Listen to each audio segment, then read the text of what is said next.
Hello and welcome. You're watching To The Point. On 3 separate occasions over the weekend, the Prime Minister expressed his anger and anguish at the behaviour of Gau Rakshaks. He called upon state governments to take action, and at one point he even said, "Shoot me if you want, but not my Dalit brethren." But after weeks, if not months of silence, the Prime Minister's statements have raised as many questions as they've provided badly needed answers. Tonight, we discuss the Prime Minister's handling of the Gau Rakshak situation and also ask, does he need to speak out more frequently? My guests are the former editor-in-chief of the Times of India, Dilip Padgaonkar, the well-known RSS ideologue Rakesh Sinha, former Foreign Minister and Law Minister Salman Khurshid, and the well-known senior BJP leader Sudhanshu Mittal. Mr. Mittal, there's no doubt that Mr. Modi's sharp criticism of Gau Rakshaks and his defence of Dalit rights on Saturday and Sunday has been very well received. But it happened 3 weeks after the Una attack and 11 months after Mohammed Akhlaq was lynched. Why did the Prime Minister keep quiet for so long? Karanji, first, Mohammed Akhlaq, 11 months. I think it's a misstatement. I have the Hindu, before me, which I'm showing to you. This is dated 8th of October, where Modi breaks silence on Dadri lynching. And the incident happened on 28th of September. So let's not exaggerate. Secondly, let's understand what is the issue. The issue is, does anybody have a right to take law in his own hand when a law is broken? The answer is no. And this has been addressed by the Prime Minister on so many occasions. What is happening is now it has become a story of the Gadha and the Dhobi. Dhobi कुछ भी कर ले, गधे पे बैठ ले तो मुसीबत उसके साथ चल ले। इस कहानी में गधा कौन है और धोबी कौन सर? इस कहानी में गधा कौन है और धोबी कौन? ये भी बता दीजिएगा साथ-साथ। इस कहानी का मेटाफोरिकल मीनिंग ये है कि let's not be critical of anything and everything without even looking at the merit of what is being said. All right. I thought today we must deal with the issue and the way it has been addressed by the Prime Minister. We are raising extraneous issues which are not pertinent, and as I said, which are not even true. Okay. You said 11 months, I've just shown you that 10 days after the incident he spoke.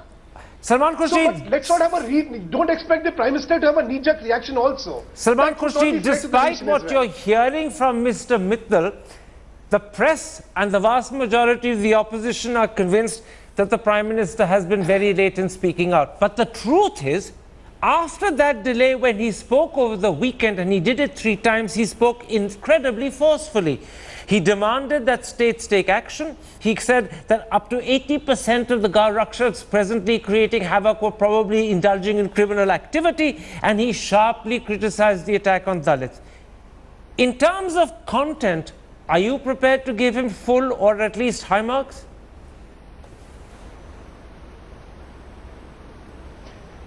Karan, we can give him whatever marks he wants. That's not the issue. The point is the ground situation. Is the Prime Minister unaware of what's going on in the country? Is he unaware of the atmosphere in the country? Is he simply going to say, now the state governments must do something about this and shrug his shoulders and walk away? We need results. We want to see the action is being taken. If the Indian Prime Minister speaks, will nobody do anything immediately? Will no FIRs be lodged? Will nobody be arrested? Will nobody be detained for questioning? They are even questioning and trying to detain the family of Mohammed Akhlaq in Dadri case. But nobody, one hasn't heard of anybody from the vigilante groups who've been detained and who've been questioned. And then the kind of things important BJP ministers and important BJP functionaries keep saying is hardly going to go down with anyone to convince them that they mean business. You know, Mr. Sinha, let me take up that point you just heard from Salman Khurshid. After the Prime Minister spoke over the weekend, members of the VHP who are part of the RSS, members of the Hindu Mahasabha who share your Hindutva ideology, have been sharply critical. Some of them have even threatened to ignore Mr. Modi. Worse still, today television has shown that a gentleman whose name I believe is Sanjeev Kumar in Punjab, against whom an FIR has been lodged, has still not been arrested. And in his case, it's a case under a non-cognizable offence, which is non-bailable. But having lodged the FIR, no one's arrested him. Why is this happening when, in fact, the opposite should be the outcome? Karan, let me start with the Prime Minister's statement. All the opposition parties are demanding that Prime Minister should speak again and again on every incident that has been taking place in the country. Let me remind them, this is a federal system and law and order is a state subject. If Prime Minister starts speaking on each and every incident and events, then these opposition parties would come that Prime Minister is violating the federal spirit. That is another matter. But I am coming to the core question. RSS is taking Dalit question not as a vote bank politics. RSS is the only organization, and I will connect with the Mahatma Gandhi's effort for the Dalit upliftment. It has a holistic approach. It has been doing a lot of constructive work at the ground without giving any publicity. I am giving Karan a very important example. In Vidya Bharati schools, which is under attack by the opposition parties because that is being run by the RSS, there are 3,43,000 Dalit students, 11,000 Dalit teachers. Mr. Sinha, who else doing? I'm not questioning the work the Dalits have done for them by the RSS. I'm not questioning that. I'm questioning the way the VHP and the Hindu Mahasabha are publicly saying they're going to defy the Prime Minister. And then when people like Satish Kumar have FIRs lodged against them, which are cognizable and the offence is non-bailable, after lodging the FIR, no one moves. The man is giving speeches on television today defying the authorities to arrest him. That shows that the Prime Minister's words are not being acted upon. His own allies are defying him. Nobody is defying. The question of law and order, this is a state subject, and I am giving example of Una. The state government has formed the designated court. And everyone is arrested who was guilty. Karan, here is a question of vestige of feudalism is still in our society. If we will continue to see the Dalit question from the eyes of the vote bank, and we will not address the real basic questions of Dalits. And I am reminding the Congress party, Salman Sahib is here, from Belchi to Una. Karan, you must have covered that time. I was a small child that time. Belchi, Mrs. Indira Gandhi visited in Belchi when Dalit atrocities had taken place, and now Una, Rahul Gandhi is doing a political tourism. For RSS it is not a political tourism. And I will advise the opposition party, they have become neo-reactionaries. Well, now, Mr. Sinha, we're not going into the background of why Dalit atrocities happen in India. It's a very sad, terrible story. We're talking about how the government and the Prime Minister responds to them, which is a different matter. Let me bring in Dilip Padgankar. Dilip Padgankar, after the Prime Minister's forceful statements, and there were 3 of them over the weekend, some people have raised the question whether the Prime Minister genuinely means what he has said about Gaurakshaks and Dalits, or whether he's speaking only because A, he's worried that the BJP's outreach to Dalits has been badly undermined and this could affect the BJP's prospects in UP, and secondly, he's also said to be worried about the fact that this has affected his international image. After all, on the 3rd of August, the New York Times, one of the world's most highly regarded newspapers, in an editorial accused the Prime Minister of, and I'm quoting, shameful silence. Those were the paper's words, shameful silence on cow vigilantes. So is the Prime Minister reacting for political strategic reasons or because he genuinely means it? Because that's a question many are asking. Karan, there is no doubt a bit of truth in all these various reasons that you've just advanced. I don't think one can be separated from the other. But let me tell you, first of all, I welcome the Prime Minister's statement. It has come late, of course, but I welcome it because it's for the first time that he's really used harsh words. He's not been rhetorical in any sense. My problem with Mr. Modi's statement is that I wish that he'd couched it in terms which would be applicable to all communities. For example, had he said that the Gaurakshaks are in fact Gaurakshasas, that they are violating the Constitution, they are violating the law, and anyone who violates the Constitution and the law, and that includes solicitude also for all others who have been at the receiving end of various rakshaks, whether it is of dharma or the cow or whatever. You see, because if you remember, he said that he only will abide by the Constitution. I wonder why he didn't bring in the Constitution here, and then made what I thought was, a rather emotional thing that, shoot me, but don't shoot my Dalit brothers. That was a strong emotional response. But I think the time has come to address issues that truly are at the root of what is happening to Dalits across the country. And I'm afraid that if these statements of the Prime Minister are not followed up by very strict action in conformity with what the Constitution stipulates, then it's going to be just another example of words which are no more than hot air. Sudhanshu Mittal, I am prepared to accept that the Prime Minister meant very sincerely every single word of what he said on Saturday and Sunday. The problem is, at the same time, one asks the question, is he at least not partly guilty for creating the atmosphere and environment in which Gau Rakshaks are freely acting today? After all, in 2014, in his electoral campaign, he repeatedly accused the Congress of a pink revolution, suggesting that there was something morally wrong in trading in buffalo meat. Again, in Bihar in October 2015, he made beef an election issue. The BJP actually issued ads showing a woman hugging a cow, and the Election Commission then had to step in and ban all parties from publishing such ads. So today, no doubt, he's trying to sort things out. But at the origin, wasn't he part of the problem as well? Karanji, here again I'd like to correct you. The Bihar ads you are talking about, which were supposedly banned, here it is, the Economic Times. The two ads which were banned, one related to snatching the plates from the Dalits, and the other was vote ki khatir.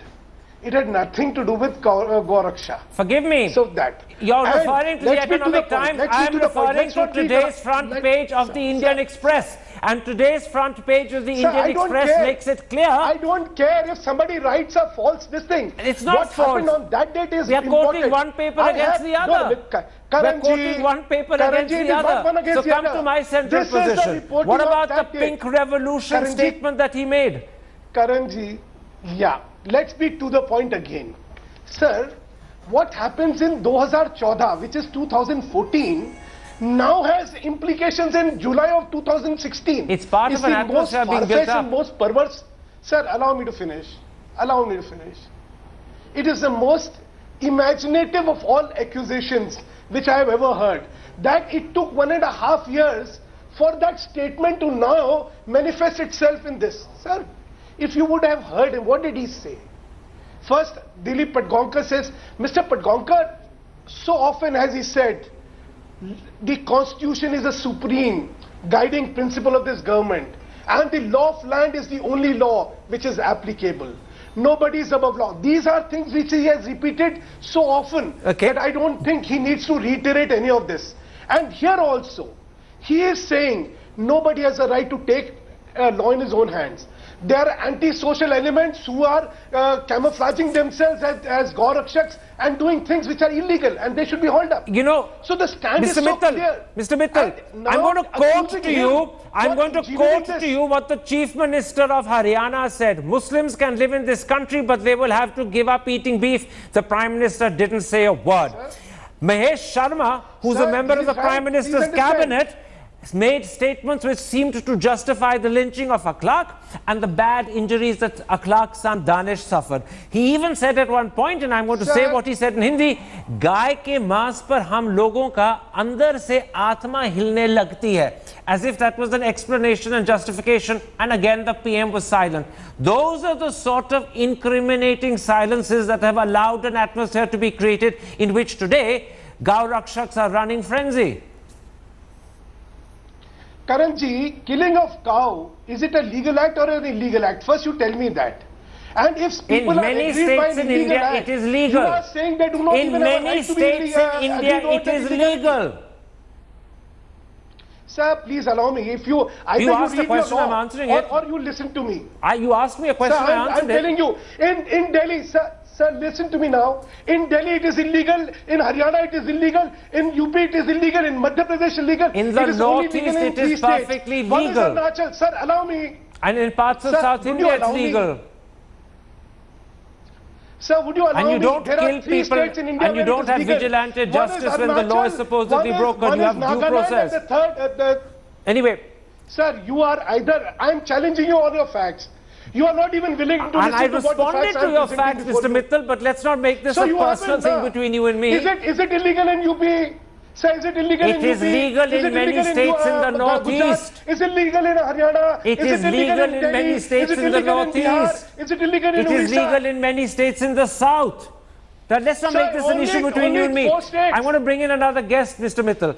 Salman Khurshid, yesterday on this channel you said that criticism and comment isn't enough. You wanted constitutional action. You wanted, I believe, official advisories to be sent to state governments. Spell out in concrete terms what the Prime Minister needs to do so that his statements don't just remain rhetoric but translate into meaningful action. 3 quick points, Karan. First, let's be very clear that this country is not debating the issue of cow slaughter. There is consensus in this country that there is a constitutional prohibition on cow slaughter. The extent to which that is applicable has been decided repeatedly by the Supreme Court in a series of judgments. So I don't think that the issue is that cow slaughter for or against. That's not the issue. The point really is that someone takes it into their own hands to decide that who and why is culpability to be imposed on individuals who, for no rhyme or reason, are treated as being involved in cow slaughter. Now, it may be that someone is accountable, but he is to be made accountable to state agencies and not to individuals. That has to be very clear. Now, what the Prime Minister could have done, frankly, is that he shouldn't have allowed this atmosphere to grow in the country. There's an atmosphere, as it were, of imperviousness, that the law will not interfere with us. We can do what we like, and those are the kind of messages and statements that have come on television, even after the Prime Minister made his intervention. Lastly, the Home Ministry must reach out to the state governments and specifically give them advisories on what they are to do. To fall back on some vague idea of federalism then is simply saying that we are helpless, we can't do anything, it's only the state governments who can act. Now that's an absurd thought and an absurd conclusion to be drawn about how India is governed.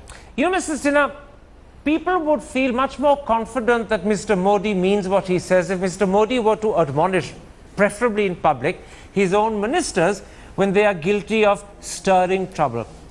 I'm going to repeat what I said to Mr. Mittal a moment ago.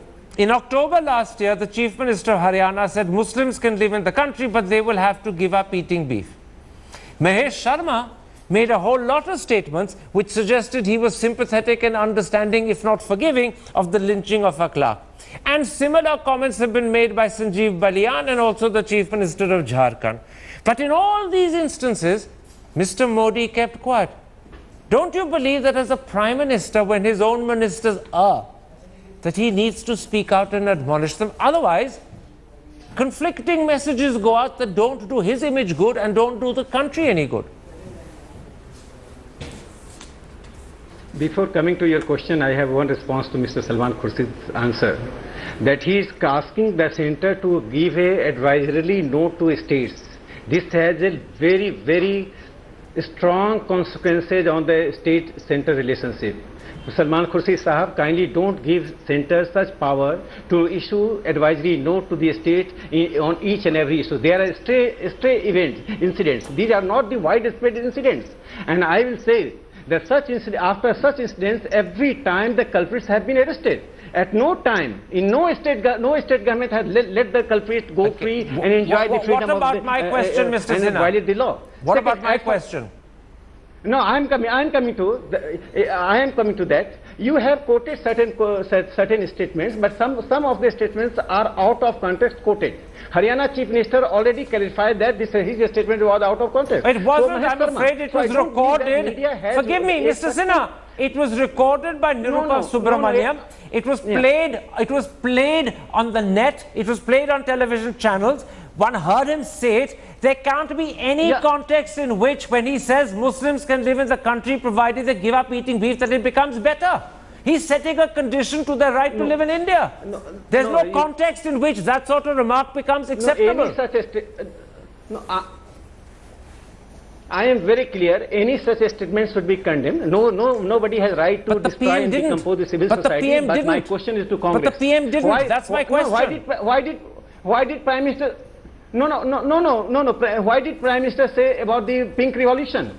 Congress, most of the Congress states framed the laws for the cow provision, but at the same time, 30,000 illegal cow slaughterhouses mushroomed during the Congress regime. This is the gift of the Congress to the nation. That's why the nation is facing such crisis. There is a sentiment for cow from Bagwara in Tripura to Betul in Maharashtra. We consider cow just like our mother. We worship cow. But there are many Indians who don't. And they have a right not to. There are many Indians who do not consider the cow their mother, and they have a constitutional right not to. You can't impose upon them in a democracy the same attitude. I am not imposing. I am not imposing, but you have to respect the sentiment of the sentiment of the people. And you have to respect the right of Muslims, Dalits, and Christians and others like Buddhists who want to eat beef to do so. Respect is mutual, not one way. I quoted Bagwara. Okay. In Bagwara, Dalits worship cow. In Bagwara, in Tripura. And there are other Dalits who skin cows and eat cows, and they get lynched for it. Let me bring in Dilip Padgaonkar. Dilip, given that elements of the VHP and the Hindu Mahasabha, and I'm deliberately saying elements rather than the official organization, have not just criticized the PM but threatened to defy him, clearly the PM would need to take strong action when they do. But if he were to take that strong action, it could have problems within the Sangh Parivar, it could damage his popular support. So do you think this is developing into a situation which could become, or perhaps has already become, a litmus test of his sincerity? He's spoken, but if he doesn't act to enforce what he said, people will think he didn't mean it. Absolutely, Karan. I think the two simply can't go together. Sooner or later, I think Mr. Modi's vision of an economically and militarily strong India goes counter to a whole Hindutva project which seeks to consolidate Hindu society and then bring in the Dalits and the tribals into the Hindu fold. I mean, that's been a consistent thing for many, many years. You now find that India is far too complex a country, far too pluralistic a country for any one cap to fit every head in India. It's not possible. And I think Mr. Modi realizes that unless and until climate has been generated for the past 2 years, that those tempers cool, he will not be able to project the country the way he's been able to do so far. And as you mentioned quite correctly, the New York Times editorial said it. But I can tell you, if you see the kind of articles that are appearing also in European newspapers or in newspapers around India, I think this is one fear that they have, that Mr. Modi's great ambitions to develop India very quickly as an economic and military power will be constantly frustrated by these extremist elements in the ranks of the Sangh Parivar. And I think, therefore, I welcome it. In fact, I'd say that the very fact that the VHP or the Bajrang Dal or the Hindu Mahasabha have attacked the Prime Minister goes to the credit of the Prime Minister, but also hinted sooner than later he'll have to make very clear where to draw the line. And since you ask what else can be done, look, the BJP is such a huge party. I mean, millions and millions and millions have joined the BJP in the past 2 and 3 years. The RSS as an organization has thousands upon thousands of people. Why are these people not being brought in to at least ensure that cows that are let loose because they no longer provide milk do not survive on plastic, as the Prime Minister said? Why aren't more and better goshalas not provided? I mean, leave aside the fact that because of this atmosphere that's been created, you've hit the livelihood of thousands upon thousands of people. The leather industry has been suffering. I live in Pune, and one of the things in Pune is there are several areas in Pune where only Kolhapuri chappals are sold. Today, it's highly difficult to buy these chappals because there is no hide. Absolutely, there were several articles this weekend in papers about that precise point. Very quickly before I take a break, I want to put a question to the two politicians over there. I'll start with Salman and then I'll come to Mr. Mittal. Mayawati Salman has said that the Prime Minister's sincerity will be tested when he makes the same comments he made in Telangana in Parliament. In other words, she was suggesting that a statement in Parliament has much greater sanctity than a speech in Telangana. Do you think, to prove that this is more than just hustings rhetoric, the Prime Minister needs to repeat his words forcefully in Parliament? Well, clearly if the Prime Minister believes in what he said, if he's sincere, he should have no problem about repeating it in Parliament. In fact, Parliament is where, when Parliament is in session, whatever one has to say in terms of conviction, of policy, about your position vis-a-vis any political event, you're expected to say it in Parliament and not outside Parliament. Be that as it may, if you have confidence and faith in what you've said, there should be no reason and certainly no excuse to say, well, why must you insist on our repeating it every day? The problem remains, despite what he said, until the problem is resolved and solved, until there is peace for those people who are being targeted. I think it's important that the Prime Minister go to Parliament and then make a very solemn commitment that this will stop. Mr. Mittal, let me put it like this. You may not agree with this, but for many this has become a defining moment for Mr. Modi. The Gau Rakshaks have attacked two communities. First the Muslims, now they're attacking the Dalits. It's provoked sharp comment in the media, both at home and abroad. At a time when this has become a defining moment for the Prime Minister, do you think he needs to make the same solemn commitment with the same emotion and the same force that he did in Telangana in the Indian Parliament? So as far as Mr. Salman Khurshid's observation about him making it in the Parliament is concerned, when he speaks in the Parliament, I hope his leader Rahul Gandhi does not sleep and then goes next day to the Dalits of Gujarat. I mean, such mockery has reduced the effectiveness of Parliament. Yes, but surely you're not judging Mr. Modi by Mr. Rahul Gandhi's standards. Allow me. Surely Sir, Rahul Gandhi doesn't set the precedent. Why call me? Sir, why call me? Why call me, sir? Because if for everything I have to speak, you have to speak, then why call me? I am not participating, sir. If you are going to allow me to speak, then I will participate. Go ahead, sir. Go ahead, but I was hoping you'd answer my question. I do answer, but I have a responsibility to rebut what is being said against my party. You don't want to give me that opportunity also. That's not fair. So the issue is, the Prime Minister will reiterate as and when required. If the issue is debated in Parliament, I'm sure he'll do that, because he has categorically reiterated umpteen number of times that the law of land shall prevail. Okay. Nobody is above law of land. Anybody who takes law in his own hands shall bear the consequences of breaking the law of land. And so now, the case should be. Let's take a break at that point. Last observation can I make? Yes, go ahead. Can I make a last observation? Yes, go ahead, sir. Go ahead. Mr. Salman Khurshid talked about the advisories. Mr. Khurshid, I would have been happy if you would have also talked about advisories issued to your all right. Now, Mr. Mittal, let's not make this in UP. No, Mr. Mittal, there's absolutely no reason for you have to respond to every syllable said by Salman.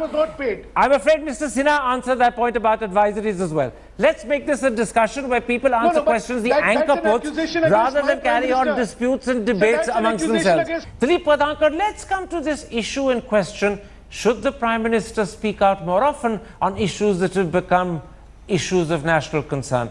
BJP spokesmen are saying that through his Man Ki Baat and now through his town halls, he's found a very effective way of speaking directly to the Indian people, and in a sense doing so without the intervention of journalists, and thus his message is going straight across. How do you respond to that view? And Mr. Modi has from the very beginning devised his own communication strategy. And that communication strategy is a one-way communication. That he doesn't address press conferences or, gives interviews that are obviously very carefully choreographed and so on. That's his style of functioning. And it serves him rather well up to now. The question is there something that needs to be done across the board?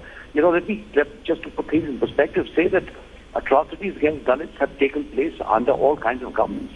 I mean, it's all very well now for the opposition parties, and particularly the Congress, to be pointing fingers at Mr. Modi.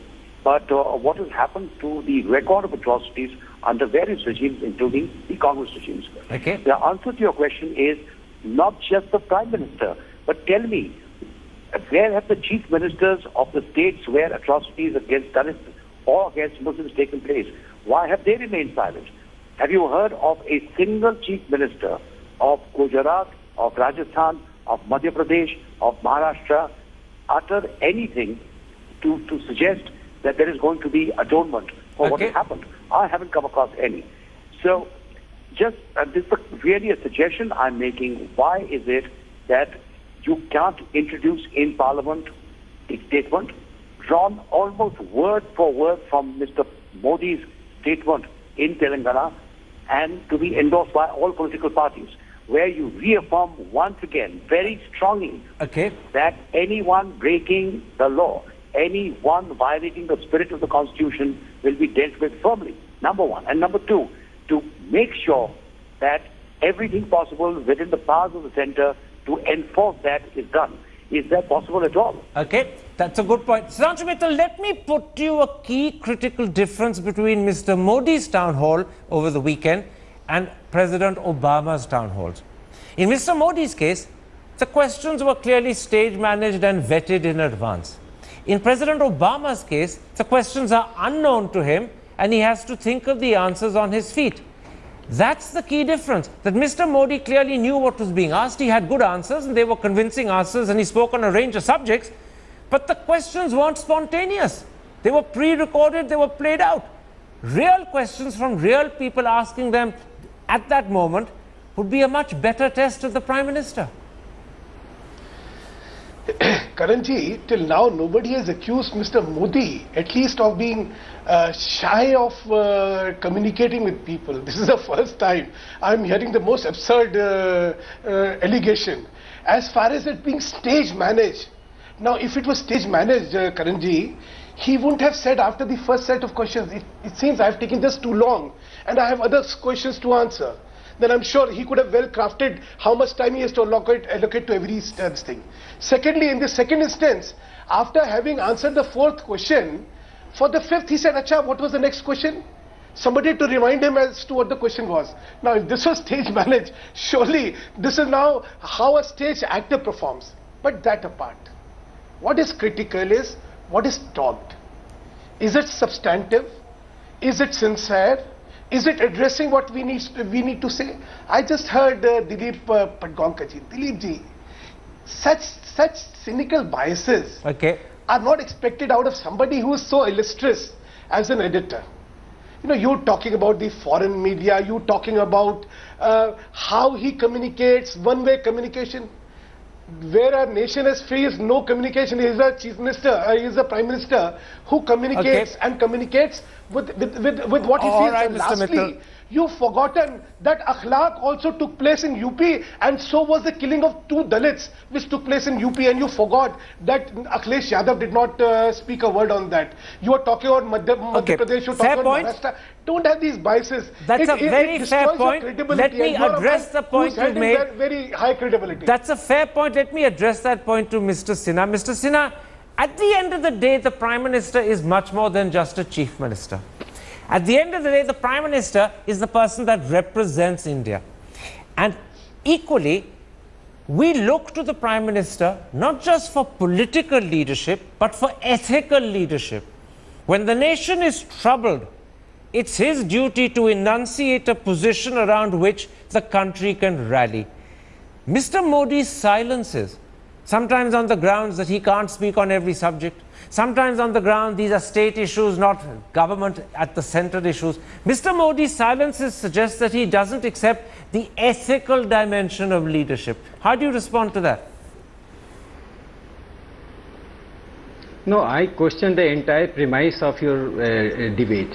The Prime Minister is being questioned and being tried even after that. Prime Minister is speaking and telling everything about the whole issues. Secondly, this is a reactionary patchwork. This is not the substitute of the democratic debate. Those people who rely on the foreign newspapers and guided by the foreign values, they are disconnected with the Indian realities. There is no such crisis in this country. There are atrocities on Dalit. These are very unfortunate. Can there be a central law against Dalit atrocities? Can there be a central law on the cow slaughter? Then the position will shout that this is against there is actually, forgive me, a central law on Dalit atrocities. It was most recently passed by this government, and so the answer to your question is yes, there can be. It was an ordinance passed by the last government, converted after a long delay into a bill by this government, and it is a central law. But let's leave that aside. It's a rhetorical question. I want to stick to the issue of whether prime ministers in India need to speak out more often. Salman Khurshid, the British have a very well thought out institution called Prime Minister's Question Time, where every Wednesday for half an hour the Prime Minister answers questions put first by the leader of the opposition, then by the leader of the second biggest party, and then it's thrown open to MPs. And this ensures that for half an hour every week the Prime Minister is questioned on any issue worrying the country, and in turn her opinions are heard, her voice is heard. Do we need something in India which is similar to ensure that prime ministerial silences don't continue for weeks and months?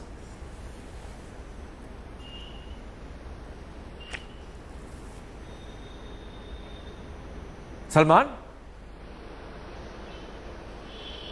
Salman? Yeah. Sorry, I thought you were asking someone else. Absolutely. I think that's absolutely necessary. But the Prime Minister has got to first make up his mind that the world is a little more complex than he makes it out to be. Let's have not a virtual Prime Minister. Let's have a real Prime Minister, not a Prime Minister who picks and chooses. I know somebody in high office has obviously some constraints and obviously has some right to organize their thoughts and organize the manner in which they communicate. But to be so selective and to pick only what he thinks will work and what will not work till you're finally pushed to the wall, and then you end up saying, shoot me, but don't shoot my Dalit brothers, etc., is an absurd thing to say. For a Prime Minister to say, shoot me, it means everything that the Prime Minister is able to do has come collapsing down. I think it's a very sad state of affairs for a Prime Minister having to say that. These kind of things are said in times of grave national crisis. Gentlemen, I'm sorry. You don't understand everything, because for you logic. You've indicated through your interruptions that you disagree with Salman. We'll have to leave it there because we are right out of time. I apologize, Mr. Mittal. We are right out of time. But I will note on your behalf that Salman raised a contentious point that you very much wanted to respond to, but we're out of time. My apologies. I'm very sorry. We're right out of time. My thanks to all my guests for joining me. And if you have been, thanks for watching. Goodbye. Good night.